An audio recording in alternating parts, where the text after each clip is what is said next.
Hola a todos, soy la profesora Alejandra Arancibia y en esta oportunidad les voy a explicar el tema verbos. En la morfología del verbo se distinguen dos elementos constitutivos.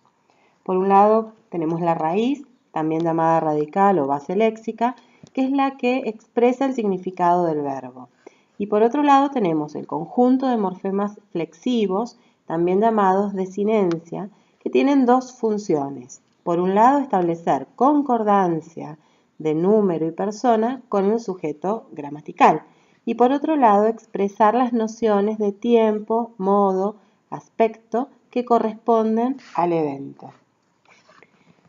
El verbo es la única clase de palabra en español que tiene flexión de tiempo, modo y aspecto. La desinencia, como bien dijimos recién, es un conjunto de morfemas flexivos que se pueden presentar de dos formas. Por un lado, como una forma unitaria, por ejemplo en mirabas, donde tenemos mir, que es la raíz, ¿sí? Constituye la raíz, que no se altera en los verbos regulares. Miré, miró, mira, tenemos siempre la misma raíz porque el verbo es regular. Y abas constituye la desinencia, que en este caso es de pretérito imperfecto.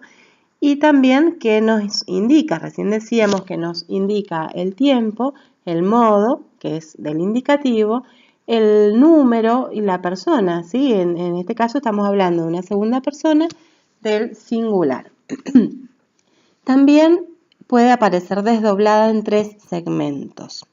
Vamos a ver si podemos ampliar un poco esto, que se nos amplió mucho. A ver. Bien, aquí.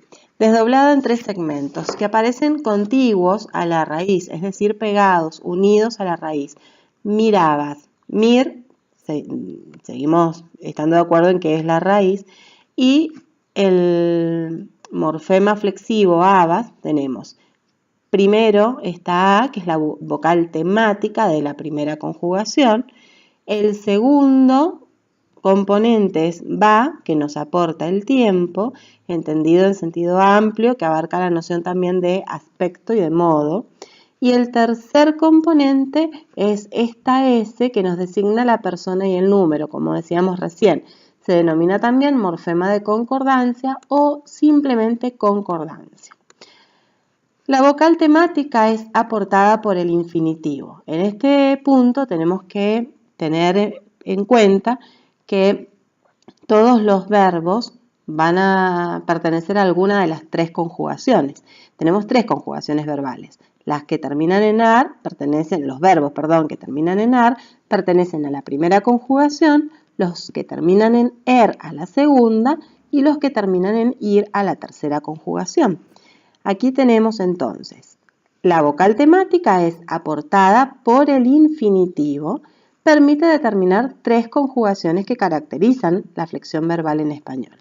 La vocal A corresponde a la primera conjugación, amar. La vocal E corresponde a la segunda conjugación, temer. La vocal I corresponde a la tercera conjugación. Por ejemplo, partir. Verbales no conjugadas.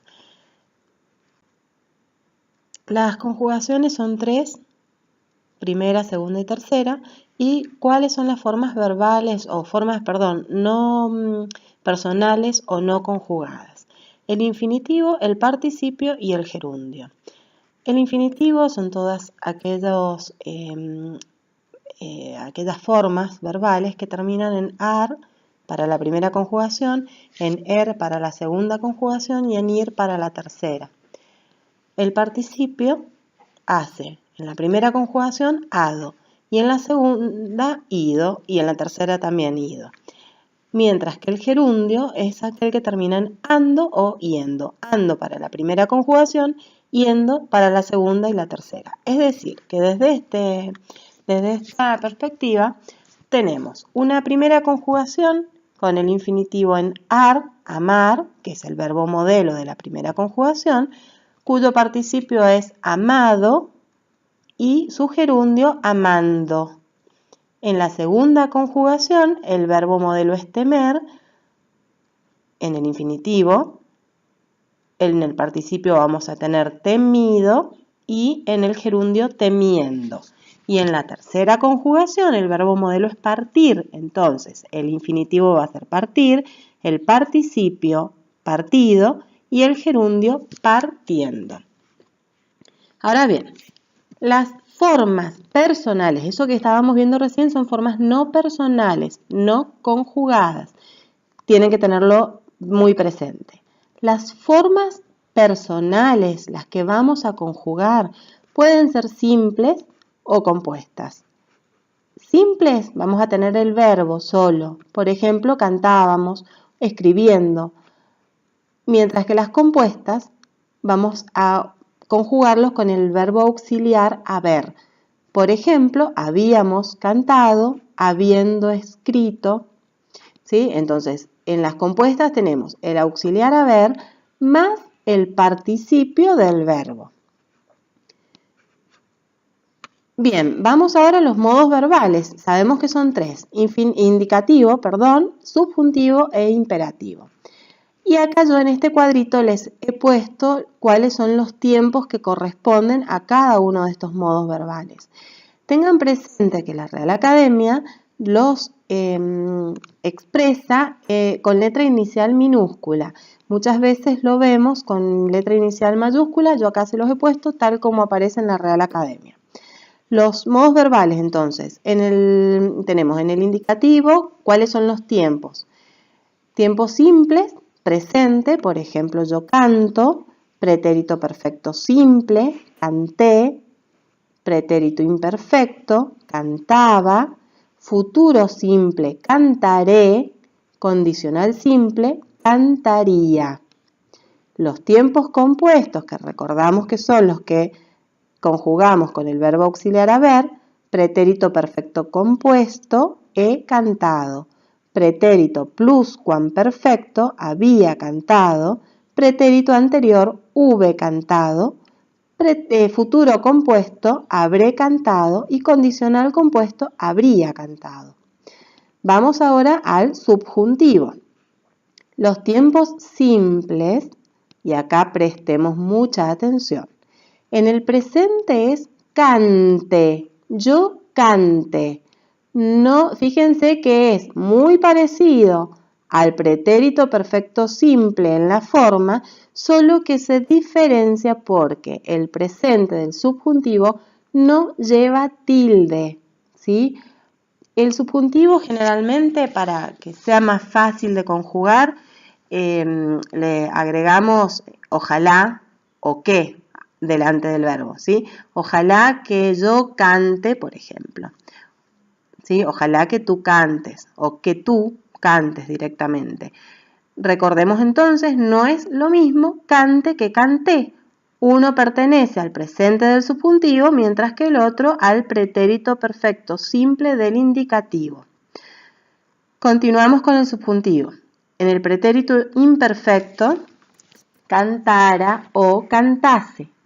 Futuro simple, cantare. Cantare también. Presten atención que no lleva tilde, mientras que el futuro simple del indicativo sí lleva tilde, cantaré. ¿Para qué se usa el futuro simple del subjuntivo? Es el futuro que encontramos muchas veces en las leyes, ¿sí? Quien no hiciere tal cosa. Bien, entonces a tener en cuenta estas dos recomendaciones. Presten atención en las tildes. El presente del subjuntivo y el futuro simple no llevan tilde. Vamos ahora a los tiempos compuestos del subjuntivo. Tenemos pretérito perfecto compuesto, haya cantado, pretérito pluscuamperfecto, hubiera o hubiese cantado, pretérito anterior, hube cantado, futuro compuesto, hubiere cantado. Bien, y en el imperativo tenemos una sola forma, ¿sí? Recordamos que el imperativo no se conjuga la primera persona, porque el imperativo es el modo de las órdenes y bueno, se entiende que uno no se puede ordenar algo a sí mismo. Entonces comenzamos desde la segunda persona. Acá tienen el ejemplo, canta tú. Bien, eso es todo por ahora. en un nuevo video les voy a explicar cómo conjugar o cómo aprender a conjugar los verbos de una manera que a mí me parece sencilla. Espero que esto les haya servido.